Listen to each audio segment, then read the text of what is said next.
Salam değerli izleyiciler, 3 noyabr 2025-ci il Dövlət Gömrük Komitəsinin sədri Şahin Bağırovun göstərişinə işçisi Tural Həsənli əməl etmir və komitədə nə baş verir? Belə bir məsələ ilə bağlı Lyon Center MMC-nin rəhbəri Ramil Aslanov Qlobal Info-Aza müraciət edib və qeyd edir ki, komitənin ayrı-ayrı vəzifəli şəxsləri, xüsusilə komitənin Hüquqi Təminat İdarəsinin rəisi Gömrük Xidməti Polkovnik Leytenantı Tural Həsənlinin qanundan kənar hərəkətlər etdiyini qeyd edir, qərəzli münasibət göstərdiyini iddia edir.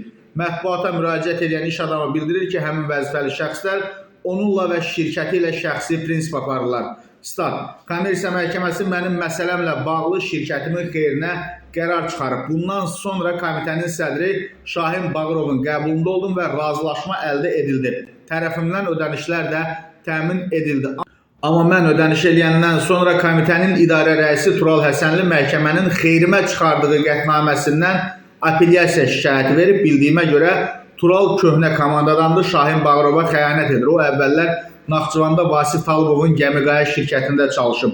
Naxçıvandan Bakıya qeyri-qanuni şəkildə vəzifəyə gətirdi və istəyir ki, həmişə mənimlə Gömrük Komitəsi arasında qarşıdurma olsun. Həmçinin qeyd edim ki, Türkiyədən əvvəllər də dəfələrlə gətirdiyim mal həmişə 5%li rüsumla vergiyə cəlb edilib. Amma indi 15% ödənilməsini tələb edirlər. Türkiyədən verilmiş orijinal sənəd də var və bu mal 5%li kateqoriyaya aiddir. Amma bunlar Sovet illərindəki hansısa normativ çıxarıb göstərirlər ki, yox, 15% ödəməlisən. Bizim Nazirlər Kabinetinin 503 saylı qərarını qoyublar kənara, köhnə Sovet dövrünün normativinə əsasən ekspertiza rəyi çıxarıblar.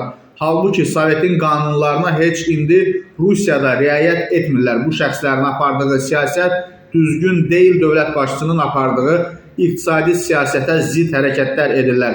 Sahibkarların işini ağırlaşdırırlar. Türkiyədən gətirdiyi malda Gömrük inspektoru Vüsal Ələkbərovun cəzalandırılmasını deməli tələb edirəm. İnspektor sistemdə bəyannaməni qəbul edəndən sonra 3-4 dəqiqə sonra ora müdaxilə edib ki, qərar verib və statistik dəyəri dəyiş, sonra da qeyd edir ki, yox, 1%-lə daxil elə sistemə. Bütün bunlar vəzifə səlahiyyətlərinin aşılmasıdır. Bundan başqa qurumun əməkdaşı Vilayət Mehrəliyev mənim nüfuzuma xələl gətirən böhtan xarakterli məlumatlar yayıb, onun barəsində də məhkəməyə müraciət edəcəyəm. Bütün bu məsələlərlə bağlı komitədə qəbulda olarkən sübutları, sənədləri təqdim elədim. Qanunvericiliklə hər şeyi sübut etdim. Bunu görən Tural Həsənli ayağa qalxaraq mən gedirəm deyərək xüsusi əda ilə gömrükçiyə yaraşmayan hərəkətlər etdi. Yeri gəlmişkən dəyərli izləyicilər, Dövlət Gömrük Komitəsinin və materialda adı keçən hər kəsin də mövqeyini dərc eləyə bilərik.